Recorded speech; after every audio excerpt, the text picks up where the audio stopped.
Ayan mga kababayan, naging witness na nga itong si Gina Lacosta. Tapos soplak ang inabot ng prosecution counsel na si Ligutan na naligwak ang hiling nila na isama sa pag-imbestiga ng yung charges para sa kung saan ay mayor pa si Inday Sara. Imagine, mantakin ninyo, gusto nilang sakupin at maging parte ng investigasyon o pagtalakay dyan sa impeachment trial, yung nanunungkulan pang maging mayor si Inday Sara. Di ba? Talagang napakadaya sa totoo lang. Alam niyo kung bakit? Yung impeachment na yan ay para sa sakop lang yan sa pagka-Vice President Inday Sara. Di ba? Kaya eto, sinong niloloko ninyo, mga prosecution? Alam naman ng mga tao na yang hindi nasakop yung pagka-mayor ni Inday Sara, mga kababayan, di ba? Kahit sino naman, alam yan. Kaya talagang digwak tong mga prosecution na 'to. Mga mandaraya talaga, di ba? Talagang pinupuntirya nila talaga ang mga grupo ni Luis Tro. Ang pagka-mayor pa si Sara na gustong isama sa pagtalakay dyan sa impeachment. Maliwanag na maliwanag, pambabalahura at gusto lang ah kumbaga'y babuyin ang pangalan ni Inday Sara hanggang sa pagka-mayor, 'di ba? Eh, ang ganda-ganda ng ano niya, eh, palakad niya sa Davao, 'di ba? 'Yun ang gusto nilang sirain. Pati yung pagka-mayor niya dati, purong gustong sirain sa mga taga Davaoenyo. Yan po, hindi lang taga Davaoenyo, eh, buong Pilipinas gustong sirain, eh. Noong na pagka-mayor niya pa dati, 'di ba? Parang gusto nilang ipalandakan na, "Oh, eto masamang mayor 'to." Kaya gusto nilang sakupin ang pagka-mayor at talakay diyan sa impeachment. Alam naman nating hindi sakop ang pagka-mayor sa pagtalakay diyan sa impeachment trial. Lahat ng tao alam 'yan. Masyado na ba silang desperado dahil wala pang smoking gun na umaalingasaw laban kay Inday Sara sa ating Vice President, mahal na Vice President, 'di ba? Puro kasi bintang lang at nakailang witness na sila. 'Di ba? Kaya gusto na lang nilang arestuhin si VP Inday Sara. Yan ang matunog ngayon, 'di ba? Gustong arestuhin kahit na labag sa batas na dahil nga ay may immunity ang isang impeachable officer gaya ng Vice President, President, Committee Commissioner, 'di ba? Mga judge sa korte, mga impeachable yung mga yan na hindi mo pwedeng kasuhan, lalong-lalo na yung hindi mo pwedeng galawin. Dadaan kailangan sa impeachment bago mo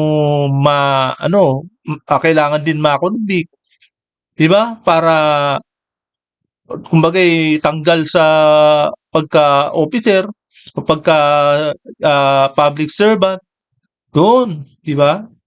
Kailangan na nila doon na nila pakasuhan. Eh ang ginagawa ng DOJ, Vice President pa yan. Gusto niyo ng kasuhan. Impeachable officer yan. Mga maliwanag pa sa sa tubig ng mineral water, 'di ba? Kaya pagka nababalitaan natin, talagang lumalabag na, bendalo na ang dating, 'di ba? Kaya ito sa kabilang banda, eto na naman at nagtatatalak na naman. Siyempre banda may bagong umuusbong na taklesang senador, eh, 'di ba? Walang iba nasa katauhan ni Bendalo, Erwin Tulfo. Nag-iingay na naman diyan sa Senado kung ano na naman ang pinagsasabi na hindi naman karapat-dapat na ipagsigawan niya sa impeachment trial, 'di ba? Kumbaga para siyang nasa palengke na nagtatawag ng kaaway. Ganun ang gusto niya, ang ganyan ang ugali niyan, eh, 'di ba? Eh, impeachment trial 'yan. Talagang dapat 'yan, walang mag-iingay. Siya lang ba may karapatang mag-ingay? Siya lang ang nag-iingay, 'di ba? Ang lakas talaga ng pagkataklesa. Kumbaga si Chris Aquino taklesa, eto rin talaga taklesa, 'di ba? Kaya ito po bago po ang lahat ay welcome po muna sa aking channel. Eto, at muli nagbabalik ang inyong lingkod, Pads Press TV. Kaya heto po, no, panoorin po natin ang bidyong ito. As SDO para sa confidential funds Yan. O, mula yan, 2019 tsaka 2022 tsaka I think yun di ba? Ilang year yun? Ilang year siya sa Davao? 2019 hanggang 2022. Yan, inilalapit niya ni Ligutan. Maliwanag na maliwanag. Your Honor, please, we beg to disagree. It is very much relevant, very much relevant daw. in today's Grabe. proceedings. Considering, Your Honor, please, that it is her experience as the SDO of Davao City in those inclusive years that led the Vice President to also bring her to the office of the Vice President and do Ano ngayon, di ba? the things they did in Davao City, this time with the money of the office of the Vice President. That is very much relevant to the prosecution's case, Your Honor, please. May I respond, Your Honor? Yes, before the presiding officer makes a ruling, counsel. Yes, Your Honor. The rebuttal presented by the prosecution is wrong considering that there's no such allegation in the articles Oh. of impeachment, Your Honor. Moreover, Tama. Your Honor, it is clear in the Kasi naman, walang basihan at walang ebidensya. ruling of the Supreme Court in Duterte versus House of Representatives that the basis of any charge must be for acts committed in relation to the impeachable office and within the term of the impeachable officer, Your Honor. Oh. Your Honor, can I make a quick rebuttal to the last point? No need, counsel. The presiding officer will make a ruling. The court Ayan, may ruling naman eh. Yung mga sa presiding officer. Ngayon nga sasabihin ni Senador Chis Escudero eh. Diba? Papaliwanag niya kung bakit.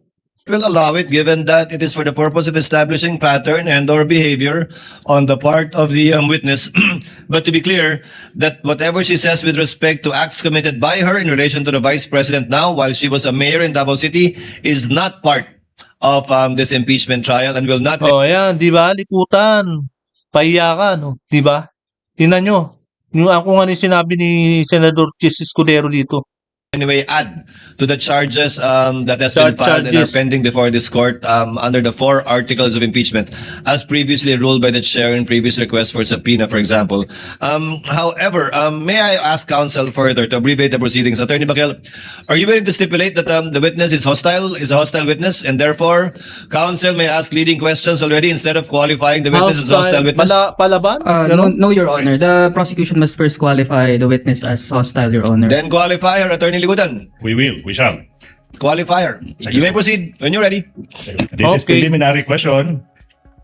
Ikaw ba ay nakatanggap na ng isang reklamong kriminal or administratiba na may pagkakaugnay sa paggamit ng confidential funds? Leading, Your Honor. Exactly, I just said preliminary, Your Honor. Preliminary, counsel. Witness may answer. Wala, Your Honor. Aha. So sinasabi mo mama, na wala pa kayong natatanggap na reklamo. Yun po yung sagot nyo, di ba, ma'am? Ipinapakita ko ngayon, ma'am, yung isang counter affidavit. Okay? Your Honor, I move that the prosecution counsel, Attorney J, be allowed to confront the witness with the documents. And that is a continuing motion because we'll be doing that for the rest of the remainder of the testimony, Your Honor. Assisting counsels from both parties may approach. Your Honor. Yes. Yes, Attorney Bakel. May we know the purpose of the questioning of the prosecution? Your Honor, I'm tempted to state that, but we're leading there. We're about to establish the ground to make this witness an hostile witness. May we not be preempted, Your Honor? You answered the query of counsel. You may All proceed. right. Now, Your Honor, please. This witness, Madam Acosta, is facing a complaint together with the Vice President exactly because of their misuse of confidential funds. Your Honor, it is stated in the witness's counter affidavit that the Vice President is not responsible or should not be held liable for any misuse of confidential funds. Your Honor, that interest is directly adverse to the prosecution's case before this impeachment court. The prosecution seeks to prove otherwise, that this witness, that the Vice President, rather, is responsible for the illegal disbursement of confidential funds. Therefore, if nagkakaroon na agad ng conclusion no? Hindi pa nga tapos yung yung investigasyon eh. 'Di ba? Na illegal na agad yung disbursement. Misuse na agad ang binabato na ito ni Guta. On one hand, sinasabi ng testigo sa counter affidavit niya na walang pagkakasala yung Vice President sa Di ba? maling Tama. paggamit ng confidential funds. That's on one hand. On the other hand naman, sinasabi ng prosecution, Your Honor, please, na no, hindi. May ebidensya, it's so clear, na kailangan managot yung Vice President for misusing public funds. Now, this is the time, Your Honor, please. Okay? If the good counsel will allow, with the presentation of a counter affidavit by the witness stating under oath that the Vice President did not misuse confidential funds in direct conflict with the prosecution's case, Your Honor, please, we now invoke Section 13, Rule 132 of the Revised Rules on Evidence. If the court may allow. Your Honor, according to Section 13, Rule 132, a witness may be considered as an unwilling or hostile if so declared by the courts upon adequate showing, yun yung una po, Your Honor, adverse interests. Adverse interests. Ms. Acosta, the witness, has an adverse interest in this case as her position, as shown sa counter affidavit niya, is clearly inconsistent with the position of the prosecution that called her as a witness. The prosecution presents her to prove that the respondent misappropriated confidential funds. Sa kabilang panig, sinasabi ni Ms. Acosta, yung Vice President complied sa lahat ng rules tsaka batas tama. sa paggamit ng confidential funds. Sinasabi ni Ms. Acosta, hindi nag-misuse si Vice Presidente Sara Duterte na Tama kahit naman. isang sentimo ng confidential funds. We now invoke the case of People versus Che Chun Ting, GR number 130-568-69, dated March 21, 2000. Supreme Court dealt with a hostile witness. Kasi nga, adverse yung interest doon. dapat Sinasabi sa eh, kaso yan, having an adverse interest Hindi naman meant, that the position or interest was adverse. Ito lang mga prosecution na to ang nagsasabi ng tungkol dyan sa witness na yan. To what the party called her wanted to establish or prove. Yun po yung batayan ng Supreme Court. Kung yung posisyon ng isang witness is salungat sa posisyon ng partidong nagpapatawag sa kanya, sa kasong yan, sabi ng Supreme Court, established na po yung requirement ng adverse interests sa ilalim ng rules of courts. Comment, Attorney Bakel? Yeah. Your Honor, the respondent respectfully submits that the adverse interest must be shown by the prosecution through an examination of the witness and not through a mere motion or manifestation, Your Honor. He just did, counsel, by showing the position taken by the witness in her counter affidavit. Additionally, Your Honor, the defense also submits that the mere fact of the pendency of the criminal case does not satisfy the requirement of adverse interest under the rules of evidence, considering that it apparently constitutes to a mere expectation that the witness will testify unfavorably to the prosecution, which is not within the ambit of the rules, considering that the declaration of a witness as hostile presupposes that the prosecution would face difficulty in obtaining answers from the witness on account of such adverse interest, Your Honor. Allow the presiding officer. Ms. Gina, saan po kayo nagtatrabaho ngayon sa Office of the Vice President? Tama po? Yes, Your Honor.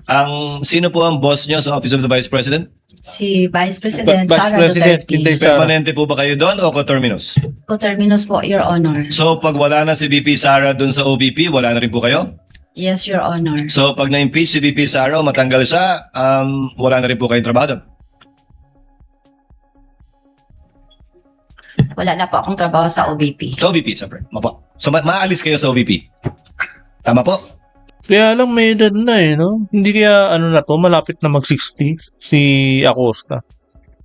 Para makapag-pension na, di ba? O kahit paano, kahit na natanggal siya o mawala siya sa OBP o kaya hindi na Vice President si Inday Sara, magkakaroon naman siya ng income.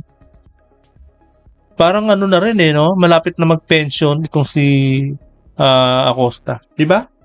Yes, Your Honor. In addition to the ground raised by Attorney Ligutan that witness has taken a position by virtue of her counter affidavit filed before the Office of the Ombudsman, the court hereby declares the witness to be a hostile witness under and in accordance with Rule 132, Section 13. However, for the information of the senator judges and the public and counsels as well, this only gives Attorney Ligutan the right to ask leading questions, still not allowed to ask misleading questions. As I know, Attorney Ligutan is well aware of the distinction. Yes, Your Honor. Okay, to abbreviate the proceedings, the Naging ano witness kasi yan naging viral yung misleading na yan dahil dito kay Ligutan di ba? Tingnan mo, natatawa-tawa sila. Pa-epal dyan sa Facebook sa mga social media kung si Ligutan. Alam niya na, talagang kaya rin natawa sa kanya si Chis Escudero. so declared, and Attorney Ligutan may ask leading questions of this witness. So ordered. Maraming salamat. Kaya yan. Kaduha mi naghimo og accomplishment report, Your Honor, for 2022. Yes, ma'am. Kung dalawang beses po kayo gumawa ng accomplishment report, Ma'am Gina? Opo, Your Honor. Alin po yan? Yung nauna o yung sumunod? Ang kaning gihatag sa ako, Your Honor, mao ni ang una nga gihimo, Your Honor. Yung unang accomplishment report. Meron ba kayong copy ng pangalawang accomplishment report, Attorney Ligutan? Okay. Anyways, we can leave with one report. Okay. For this point, Your Honor, please. Okay, for this I'll point. ask the direct question na lang. Sige, Your Honor. Madam Witness, kinukumpirma mo na may mga activities sa report nyo sa liquidation, sa accomplishment report na nabasa nyo na hindi makikita, mababasa sa physical and financial plan. Tama po ba? Your Honor, paghimo na mo. Ma'am, this time po, I hope you don't mind po. Yung question is simple, no? So, Simple. pwede kang tanungin ng abogado ng kabila, pero pakisagot lang po muna. The witness is Yes, Your answering, Your Honor. Let the witness answer. Allow the witness to answer, counsel. Yes. May mga activities, programa, kalihukan in Bisaya reflected in the reports, accomplishment reports na hindi naman mababasa, makikita, nailista sa physical and financial plan. Tama po ba? Libog. Nalito ako, Your Honor. Nandito ka. Anyways, Your Honor, Ma'am, sa accomplishment report, yes, Senator Judge Zubiri, would you like to offer your services? Yes, actually, Mr. President, I have here the transcript of the hearing in Congress. Hindi ko po maintindihan bakit parang dito hirap na hirap po siya magtagalog when in fact Ngayon, eto po taklesa na senador. Eto, magsisimula na naman siya mag-ingay. Nakakabulabog sa impeachment trial. Impeachment trial yan, Erwin Tulfo, hindi yan palengke. Kahit na dyan senador ka, nakakaya ka dyan sa pinagagawa mo. Diba? Ang ingay-ingay mo dyan. Yung pinag-iingay mo, nonsense lang. Walang value. Talagang walang kwenta. Yung mga pinag-iingay mo dyan. Imagine, baka mapasama ka pa dyan sa mga taga-Bisaya. Diba? Dahil, kumbaga, pinipigilan mo na magsalita si Acosta ng Bisaya. Diba? Naiirita ka sa salita ng Bisaya. Yan ang lumalabas ngayon dyan sa bibig mo. Kahit na hindi mo irekta. Pero lumalabas sa bibig mo yung mga salita ng mga Bisaya na naiirita ka. Diba? Congress po nung November. Tagalog naman po ang sagot niya. Ang tanong po sa kanya ni Congressman Luistro, payment of incentive, 11 po. Would you know whether this amounts would total 125 exactly? Yes, ma'am. Gitotal ko po yan, ma'am. 120 million po. It's all, Galing nabuksan puro Tagalog, Mr. President. Grabe. What is this? I mean, mabuti po sana pati yung discretionary. And she's a Ayan, government official. She doesn't know what ayan, discretionary. Ayan ang pangit, di ba? Yung magiging nonsense na pagsasalita mo dyan. Hindi kaya naiirata na yung mga kasama mo dyan. Wala Hindi sa batas Kumbaga reklamo lang at walang kakwenta-kwentang pinagsasabi ni Erwin Tulfo na to. means is, I mean, what it means? Dito po, sumasagot naman po siya. English, Tagalog. Yes po. Are you aware? Opo. Pinagagalitan mo yung witness Kawawa naman. Talagang ano na kahit hindi mo nirerektang ikuro o tong rektang pinapagalitan, alam naman mga dyan sa loob ng senador na yan, na pinagagalitan mo si Acosta, di ba? Kawawa naman. Tanda na, pinagagalitan mo pa. May authority, special disbursing officer, kasi po wala akong alam kung paano po i-implement Oo. ang mga confidential. Mr. Oo. President, tama na po itong panluloko sa atin. Kaya lang yung sinabi mong tama na yung panloloko sa atin. Propaganda na naman yan, 'di ba? Diversion tactic 'yan. Samantalang ikaw yung maleta na maraming panloloko. Ang lakas-lakas ng loob mo, 'di ba? Magsalita diyan at magingay. Akala mo naman malinis ka sa pagkatao mo. Please, Mr. President, compel this witness to talk in Tagalog. Kahit po yung mga Bisaya po nakaintindi ng Tagalog, nakakasalita ng Tagalog, ano tayo sa ibang bansa? Ano tayo, mga Hapon, mga Chinese? O, ba't napunta tayo sa Hapon, sa Chinese? 'Di ba? Dito lang tayo sa Pilipinas. Huwag mo na ilayo. Bend the law. I know, Miss Witness, you can understand. You can understand Tagalog, you can speak Tagalog dahil nandito po ito. Ilang pahina po ito. Tagalog po yung sagot po ninyo. English po, sumasagot kayo. Tinatanong kayo ng English, sumasagot po kayo. Bakit ngayon parang hirap na hirap? Kailangan i-translate sa Tagalog, sa Bisaya, sagot, Tagalog, Bisaya, Tagalog, Bisaya. Abutin tayo ng isang taon dito, Mr. President. Ito po, Nye. Anong isang taon? oh. Sumagot naman po siya. Alam nga ba naman, lulukuhin tayo ng nagtatranscribe. Pinagagalitan mo yung witness Parang parang gusto mong paaminin yung witness sa pamamagitan ng pananakot mo diyan. 'Di ba? Di gusto mo pakabahin, nervyusin. Yan nga, 'di ba? Pinapagalitan mo. Kung ako diyan, hindi ako makikinig sa iyo. Kung ano talagang kung saan ako marunong magsalita, doon ako, 'di ba? Po nito, sagot po yan. Kasi po, nagbabase lang po ako sa ibinigay ni Sir La Chica ng mga ibinalik niya sa akin. Miss Acosta, kindly answer the question. Piatos Tama po ang sinabi naman, ko, di ba? ma'am, na apelido. Oh. That's all, Mr. President. Thank you, Senator Judge Erwin Tulfo. Point well taken. Attorney Ligudan, to Grabe, abbreviate the di ba? proceedings, kindly choose one. Grabe talaga to si Bendalo Erwin Tulfo kung mag-ingay. Bulabog yung buong Senado. Tahimik na impeachment trial di ba? Tapos siya, bigla na lang isisingit yung mga hindi topic Grabe. Kung ano lang makita niya, reklamo, ang ingay pa. Hanggang dito na lamang po. At syempre, ating pong napakinggan at nakita, ito na namang impeachment trial na to.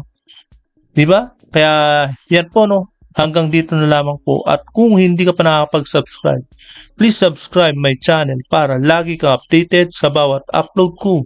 Maraming salamat po.